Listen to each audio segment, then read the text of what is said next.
holiday. This shit, You know, light skinned niggas get a little more arrogant when Drake dropping shit. They be walking around talking down to you. Get more of shit. an attitude and shit. You like, yo, what's going on? Like, that Drake just dropped, nigga. Right. They be like, fuck you. Yeah. See how you actually did you Fuck hear that? you little broke ass, dark skinned, dirty nigga. But you know how he did it? He said, "Did you hear the album?" Did you hear the entire album? Alright. Uh-oh, look how it comes. Tyreek, what's up, fam? This is great. Yeah, we back. Welcome to another week of Real Spit Radio. I'm your host, K-Mac Knoxville. And it's your girl, Tammy Too Much. And I'm your guest host, Easy Jackson, for the evening. What it is? What it means.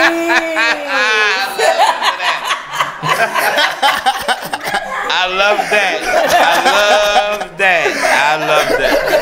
So what's up, brother? What's going on, man? Thank you for coming on. Hey, man, thanks for having me. I'm happy to be here, yo. I'm having a good time. And thank you for that performance that you did at Audible. I've been talking about this ever since. Thanks, yeah, man. Because I like to go out into shows and sometimes I just like to watch. Yeah. See a good show, you know what I mean? And it just felt good to see the brothers, dudes that I consider my brothers in, you know what I'm saying? Yeah. You know, in my like lane a little bit, you know what I'm saying? K-Mac talking about a couple weeks ago, we rocked the Smith & Wesson, Audible, Smith & Wesson and Cormega. All y'all, man.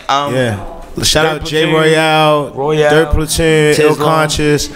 Yeah, man, that was fun, yo. It was real. It was a real sorry, good night. I missed it. That was fun. You know what was crazy was that night, like, I went in on that set because the night before, I got robbed the night before, yo. What? Yeah, I got robbed the night before. And, that shit happens, you know what I'm saying? Right.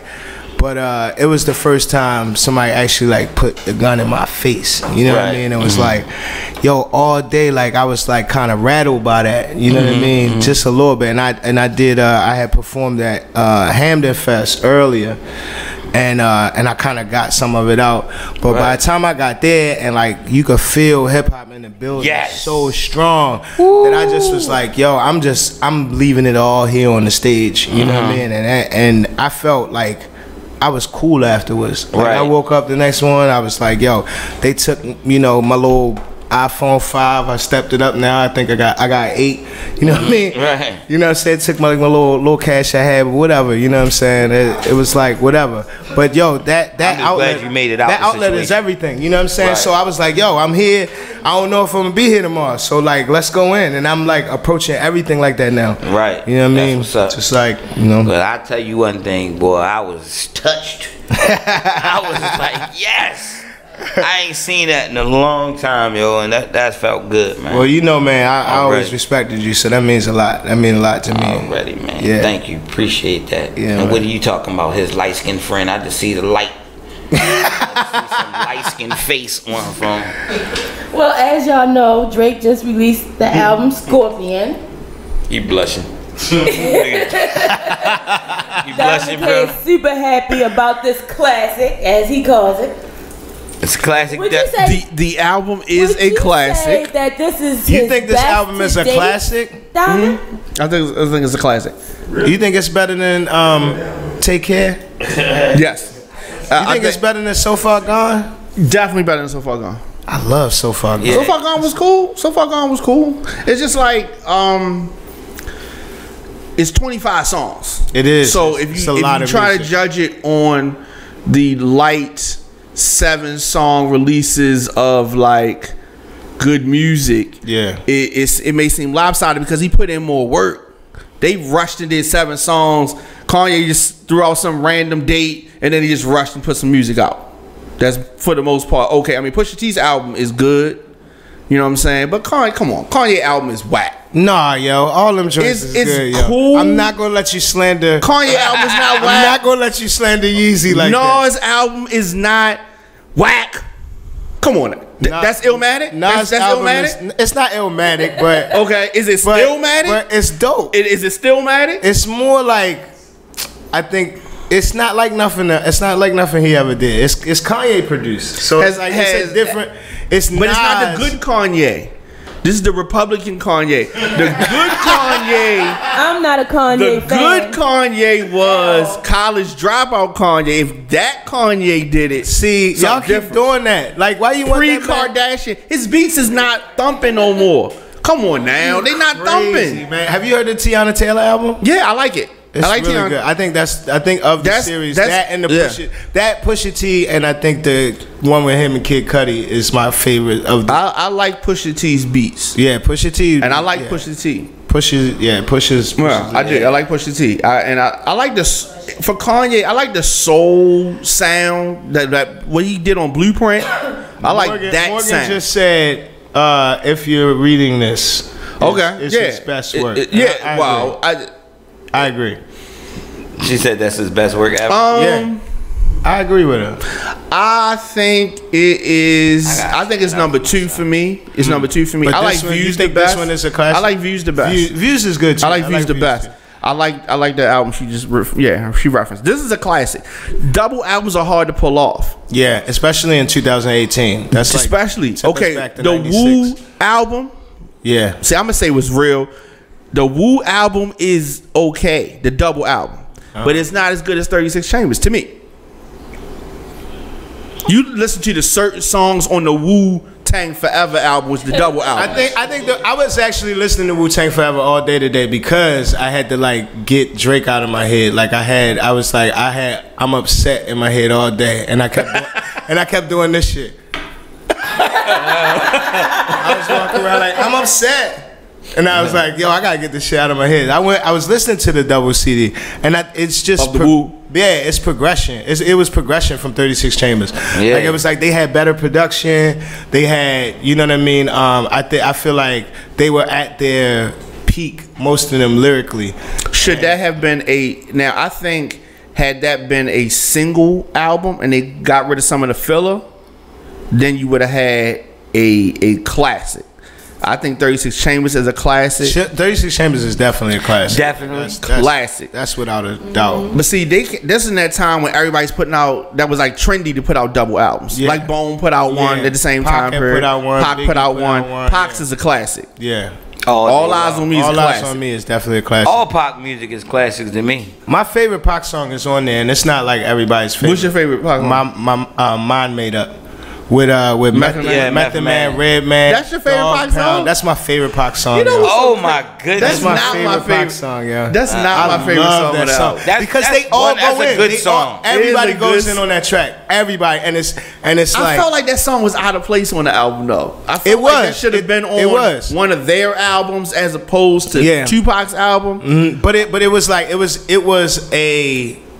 a sign of solidarity between East Coast and West Coast, because at that time that was the heat. That's true. It was East Coast and West Coast. They needed that. You're right. So you got, and at that time, people didn't know that Wu-Tang and Boot Camp and them was going out LA and getting love from Death Row and all of them, and they was all like partying and hanging together. Yeah, like, they was hanging. You know Even in the early stages. Yeah. In the early stages, Meth and them always would mess with Dog Pound and all. If you go back and watch what's that documentary they did? The Show. And Redman is like, yeah, you know what I mean? He like, what'd he say? Somebody out there, he like, that's my nigga. Like from out LA. Like they were really bringing it together, and that's why I love that track so much. Is the Biggie album a classic? Ready to Die? Yeah. No, not ready to die. Not Ready to Die. Double album. To me. Yeah, I agree. Yeah, because that is that better than Ready to Die? You saw. I feel like it is, because you saw Biggie's range in writing. Yeah, like he had he switched it up. He switched it up a lot. He switched it up a lot from sounding broke and rapping about robbing and shit to having money and having. He has some introspective joints. Sky's the limit. Right. Is always as I laid my competition, respirator style, climb the ladder to success, escalator style. Yeah. I was like, woo! That was hard to me back then. That was a hard ass Biggie line, yo.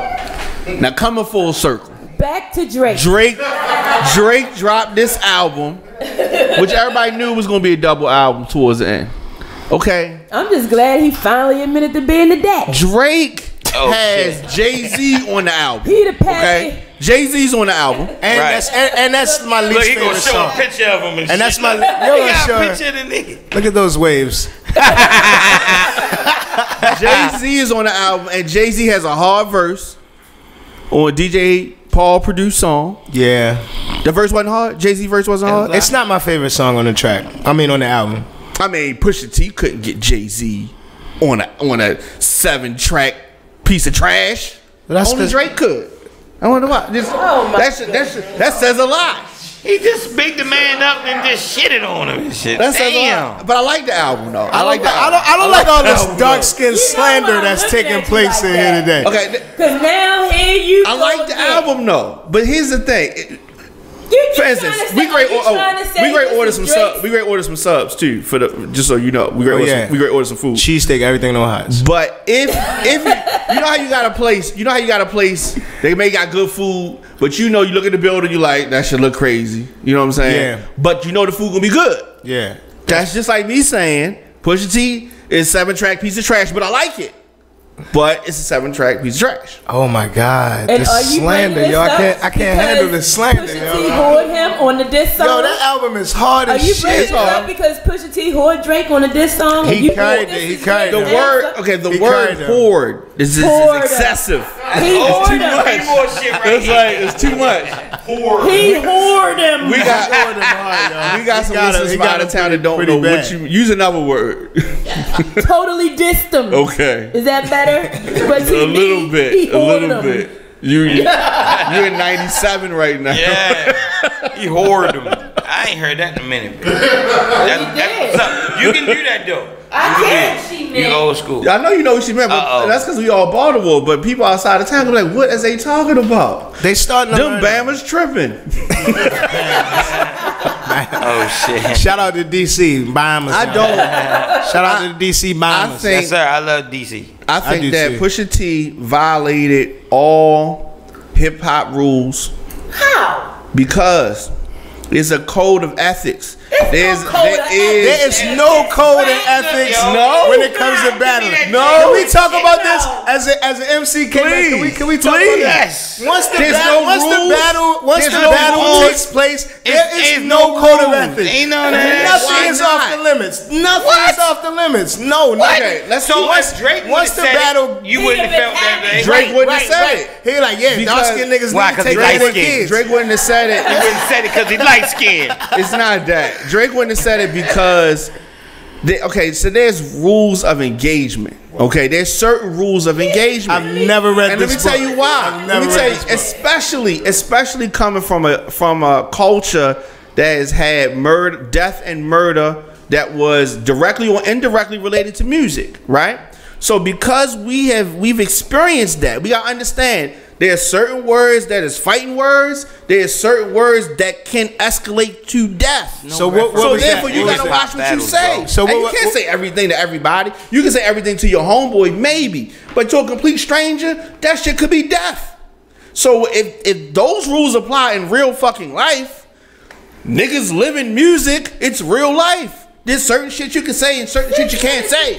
Whatever, not you, Black Geraldo. This track. Huh? You the Black Geraldo. When did rules become a part of a diss? Because nobody ever took it there. When Drake got attacked. That's when Drake got attacked. Then all of a sudden, he went too far. He went too far. No, nothing is off the table. Okay. Nothing is off the table. Do you remember the Jay-Z and Nas beef? Sure. These guys said very bad things about each other. But dick sucking lips. Okay. Like you talked about him. No. That's rules for getting shot at. Like you getting shot at for some shit like that. Let's go back to when we was kids. All right, niggas played a dozen. Right. You could crack on your homeboy. You could say anything. Yeah. But there's certain things when you talk about somebody that's sick. Somebody, your mother, the fighting words is always about the mother. We talked about each other mother for days. You talking about when he talked about 40? Yes. The dude is sick. The dude is dying. And the only reason why everybody feels like that is because 40's a nice guy. 40's a nice guy. And he's dying. Okay, but fucking dying. Prodigy was dying, and Tupac talked about him. But he went at him. Don't you know one of you niggas got sick or something? Dying. He said, "Don't you die?" And he ended up actually dying. He was sick. But he was fine. Sick. He had a great career. He had a wonderful life. He was disease, but he wasn't dying. He was sick. He was sick. If you die, well, Prodigy had to change his technically when we're born, diet and everything. We start dying from that point. But he died 20 years later. That's not dying. He outlived the person that said it. What are y'all talking about? Okay, if somebody, yeah, that's crazy. So I have a problem with that. Who said that? Just like Donald Trump talked about the senator that's sick. I'm glad Pusha that's T fucked said up, some of the things and it's fucked up for Pusha T now too. Now Drake finally admits he's the baby daddy. Yeah. Let me come clean. I wasn't hiding my kid from the world. I was hiding the world from my kid. How y'all feel about that? The fuck. I like that line though. It is a hot line. It's alright. It's a hot line. Oh, he wrote that too. By the way, I gotta say. Yes, he did. He wrote about his own kid. Somebody else wrote that. Really, my nigga. Somebody else wrote that. Yeah. All right. He had him. He said, "Put my kids in it too." So let me just clear this up. Let me just clear this up about my kids, since he want to diss me about my kids. That's why Jay Prince stepped in. What about this? What about this? Jay Prince said, "Now he got Michael Jackson on the album, and that song is trash. This is no sample. That song is trash. This is a song y'all never heard these vocals before. I know, and that is trash. It's trash. Michael Jackson? That song is trash. No, it's not trash. It's disrespectful to Michael Jackson's legacy. How? Because, well, one, I don't feel like, and actually Michael Jackson's nephew said this too, Reenie's son, was like, you know, if an artist... Centipede Reeby? If an artist does not finish a song, right? Like, it's kind of like... You mean like Biggie? You mean like all the songs from Tupac that we've heard since Tupac died? All right, you're making a point. You're making a point. But Life After Death wasn't done when he died. A lot of those songs were done well though. This, I don't like this song. I don't like it. I don't like the Michael Jackson song. I feel like between Joe Jackson, between Joe Jackson dying and that album dropping, it was a rough week for Michael Jackson. Yeah. I think this song is. I mean, it was a rough week for Michael Jackson. I was excited. I'm a Mike stan. My daughter is 6. She wasn't even alive when Michael Jackson died, and she loves Mike. Like I'm a Mike stan. That is disappointing. It reminded me of Blood on the Dance Floor, which is Michael Jackson's. He worst was alive album. when he did it. He was high, but he was also alive. Who was high? Mike's worst album. I just seen a documentary on Michael Jackson. Oh yeah? Yeah, it's old, and he was coming down the steps. What's up, Big Reg? And they was great. Did he say yoo-hoo? No, he was like, when he was in the store. Why you guys? Did you see when he was shopping? What was going on? Michael Jackson was shopping in the store. They were. And it comes like the attendant was over there. Body he was like, because of the child abuse allegations, and one of the kids. Michael Jackson did not abuse no child.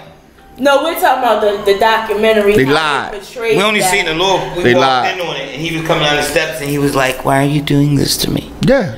Did somebody answer? You know my sister Tammy.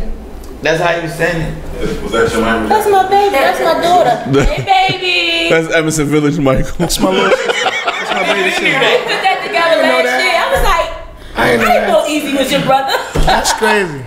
That's my baby. All right, y'all. Thank you again for tuning into another week of Real Spit Radio. We got Easy Jackson in the building. We got Two Nights Entertainment's own Sierra Page. We will be right back after this commercial break. Yeah. Y'all is just, y'all hate me. I just want to I'm about to jump off here. Y'all tune in. Real Spit The hate. My battery low. And it's only 4. The hate is real. Yeah. The hate. Love y'all.